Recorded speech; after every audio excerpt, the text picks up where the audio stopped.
যে কেমিক্যালগুলো ব্যবহার করা হয়েছে এগুলো ব্যবহারের কারণে রোগীর প্রতিস্থাপনের কারণে সেখানে তো ইনফেকশন হতে পারে, রোগী তো আরও বেশি বিপদে পড়বে। ঝাড়ু রেখে দিয়েছেন কেন? এটা খোঁচা ব্যবহার করা হয়, এটা ঝাড়ু না, এটা মডেল তৈরি করতে খোঁচা ব্যবহার করা হয়। যে শক্ত খোঁচা ব্যবহার করার জন্য আপনার এই ঝাড়ুর খোঁচা ব্যবহার করতে হ্যাঁ, হবে? ঝাড়ু এটা আপনার এর ভিতরে এটা শক্ত করার জন্য এটা ব্যবহার করা হয় খোঁচাটা। হুম, এগুলো পিন দেওয়া হয়, পিনের এই পাশগুলো তো শক্ত করার জন্য যে এই কাঠামোটা তৈরি হ্যাঁ, করেছেন। মুভ না করে তার কারণে ওই খোঁচাটা ব্যবহার করা হয়। হুম, ওর ভিতরে কি পড়ে আছে কালো ওইগুলো? ওগুলো কিছু না, ময়লা? কি? প্লাস্টার, এগুলো তো জাস্ট বসে মডেল তৈরি করা, মডেল তৈরি করেন? জাস্ট ডাইসটা তৈরি করা হয় এটা। আর এটা মেটাল বললেন, শুধু সিরামিক তৈরি করেন? হ্যাঁ, এটা মেটাল ক্রাশ তৈরি হয়, Metal মেটাল তৈরি তৈরি হয়। হওয়ার পর সিরামিক ক্রাশ। আপনার এখানে কি কোনো চুম্বক আছে? না, চুম্বক তো নাই। এটা কি কি কি মেটাল বলেন তো? লোহা? লোহা না, কি? এটা বাইরে থেকে ইম্পোর্ট করা হয়। নাম কি এটার?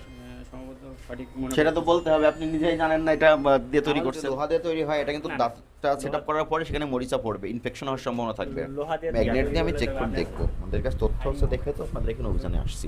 সাধারণ দৃষ্টিতে দেখেন এই পরিবেশটা যেখানে আপনি এই প্রোডাকশনের কাজগুলো করেন, এই পরিবেশটা তার সঙ্গে কি ঠিক আছে? নোংরা পরিবেশ না অনেক? এখান থেকে দাঁতটা তৈরি হয়ে যখন কোনো ডেন্টিস্টের কাজ যাবে তখন তো খুব ঝকঝক চকচক পরিবেশ ওটা ডিসপ্লে হবে, কিন্তু যেখানে সোর্সিং সেখানে কি পরিবেশ আপনি তৈরি করছেন? ঝাড়ু রেখে দিয়েছেন পাউডারের উপরে, ব্যবহারের কাপড় রেখে দিয়েছেন। আপনার কাছে কি মনে হয় পরিবেশটা কি সঠিক? হ্যাঁ, একটু নোংরা পরিবেশ আছে না? এই কেমিক্যালটা বের করেন, এটা এসপিই।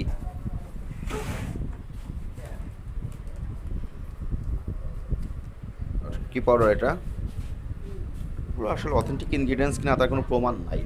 নিয়ম হচ্ছে আপনারা যে উপাদানগুলো ব্যবহার করবেন সেগুলোর সঠিক তথ্য লিপিবদ্ধ থাকতে হবে। ভাবে ইয়া দেয় না। না দিলে আপনারা কিনবেন না, এটা যদি সন্দেহে নকল হতে পারে। সঠিক তথ্য কিন্তু নাই এখানে এই ইনগ্রিডিয়েন্টসে, এটা তো আপনাকে নিজেই জানতে হবে। যে এখানে একটা ল্যাবরেটরি আপনারা মেনটেন করেন না, যত্রতত্র ডাস্টবিনের ভিতরে কাজ করার মতো পরিবেশ করে রেখেছেন।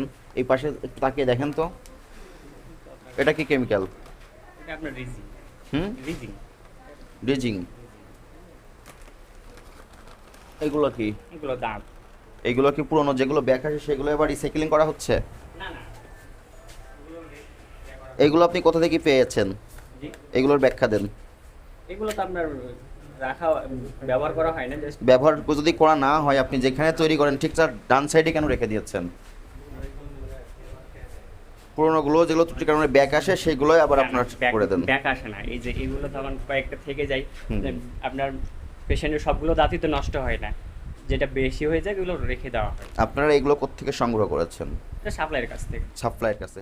এটা কি কাজ? এটা ডাইস তৈরি করা। ডায়াস তৈরি করেন? Nail polish? নেল পালিশ, এটা এই যে আপনার শুধু মার্কিং করার জন্য? লুজ ফিটিং করার জন্য, Loose- যেগুলো টাইট ফিটিং থাকে লুজ ফিটিং করার জন্য ইয়া করা, মানে ইজিলি ভাবে যেন ইয়াটা বসে যায় স্টেপ।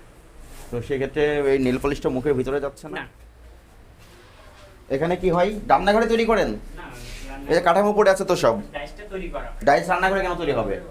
রান্নাঘরে এখানে রান্না ব্যবহার এই এখানে তো সব পড়ে আছে ডাইসগুলো। খাবার দাবার আছে, এখানে রান্না বান্না কোনো ইয়া নেই। এই যে ভাত রান্না করে রেখেছেন, মিথ্যা বলে তো ধরা পড়ে গেলেন। ভাত থেকে রান্না করে হাঁড়িতে, এখানে ভাত রান্না হয়, বাইরে থেকে ইয়া করে। তরকারি রান্না করে হাঁড়িও তো আছে, গাং কড়াই আছে। আপনি রান্নাঘরে দাঁত তৈরি করছেন কিচেনে, তাহলে এখানে রেখে দিয়েছেন আর বলছেন রান্না হয় না এখানে। আপনারা এই নোংরা পরিবেশে এইভাবে কেন এই দাঁত তৈরি করছেন? যে ইনগ্রিডিয়েন্টসগুলো ব্যবহার করছেন সেগুলো সম্পর্কে আপনাদের কোনো নলেজ নাই। যে কেমিক্যালগুলো ব্যবহার করা হয়েছে এগুলো ব্যবহারের কারণে রোগীর প্রতিস্থাপনের কারণে সেখানে তো ইনফেকশন হতে পারে, রোগী তো আরও বেশি বিপদে পড়বে। বলেন, আপনি ব্যাখ্যা করেন। আপনি যেখানে 3টা বানিয়েছেন এই 3টা দাঁতের ভিতরে কি কি ইনগ্রিডিয়েন্টস ব্যবহার করা আছে বলেন আপনি, এবং তাদের কার্যপ্রণালী কি?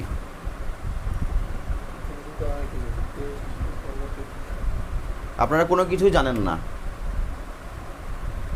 কিন্তু বানিয়ে এগুলো মার্কেটে দিচ্ছেন, এবং আপনাদের এই অসাবধানতার কারণে রোগী ক্ষতিগ্রস্ত হচ্ছে, ভোক্তা সাধারণ ক্ষতিগ্রস্ত হচ্ছে। কোনো ল্যাবরেটরি মেনটেন নাই, আপনার প্রতিষ্ঠানের কোনো সাইনবোর্ড নাই, আপনারা যত্রতত্র রান্নাঘরে বসে তৈরি করছেন, গোডাউনে বসে তৈরি করছেন। এগুলো তো কখনো কোনো ভোক্তা দেখতেও আসবে না। এখানে পাওয়া গেছে এটা আপনি বলছেন, এখানে বলছেন ব্যবহার করা হয় না, কিন্তু যেখানে বসে কাজ করেন সেখানে তো রেখে দিয়েছেন। এটা 2023 সালে মেয়াদ শেষ হয়ে গেছে। এটা কি দাঁতের নিচের অংশে দেওয়া হয়?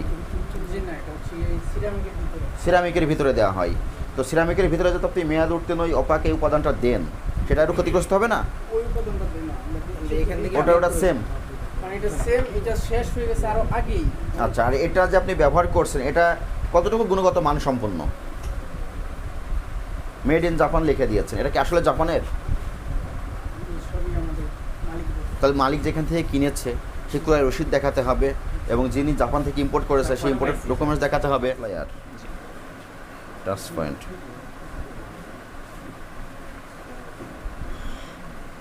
ইনি সাপ্লায়ার, তাহলে ইম্পোর্টারকে কিন্তু আমরা তো কিন্তু সাপ্লাই থেকে শুধু সাপ্লাই নিয়ে আসি, আমরা তো যখন নিয়ে আসেন ইনগ্রিডিয়েন্টসগুলো আপনি ব্যবহার করবেন, খুব সেনসিটিভ ইস্যু কিন্তু এটা। তো যে আপনি যে উপাদানগুলো দিয়ে একটা দাঁত তৈরি করবেন, কি উপাদান দিচ্ছেন সেটা আদৌ সঠিক কিনা, গুণগত মানসম্পন্ন কিনা আপনাকে তো জানতে হবে। আপনি নিশ্চিত হলেই তারপরে প্রোডাক্টটা যখন সরবরাহ করবেন তখন ভোক্তারা স্বস্তিতে থাকতে পারবে। আপনি তো গোড়াই গলত করছেন, ইনগ্রিডিয়েন্টসগুলোর সঠিক ব্যাখ্যা নেই।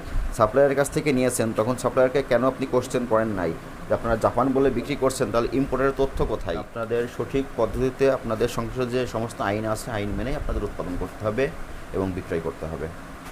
এর বাইরে করলে সেটা অবৈধ প্রক্রিয়ায় উৎপাদন হবে। ভোক্তাধিকার সংরক্ষণ আইনের 43 ধারার ব্যবসায়ীদের জরিমানা করা আমাদের উদ্দেশ্য না। আমরা চাই ব্যবসায়ীরা সঠিক পদ্ধতিতে আইনসঙ্গতভাবে পণ্য উৎপাদন করবে, বিপণন করবে, ভোক্তারা স্বস্তিতে ব্যবহার করবে। কিন্তু আপনারা যখন প্রোডাকশন করছেন যথাযথ প্রোটোকলগুলো মেনটেন করছেন না, বুঝতে পেরেছেন? এরপর থেকে এগুলো সংশোধন করতে হবে। ভোক্তাধিকার সংরক্ষণের 43 ধারায় আপনাদেরকে 1 লক্ষ টাকা আর্থিক জরিমানা করলাম।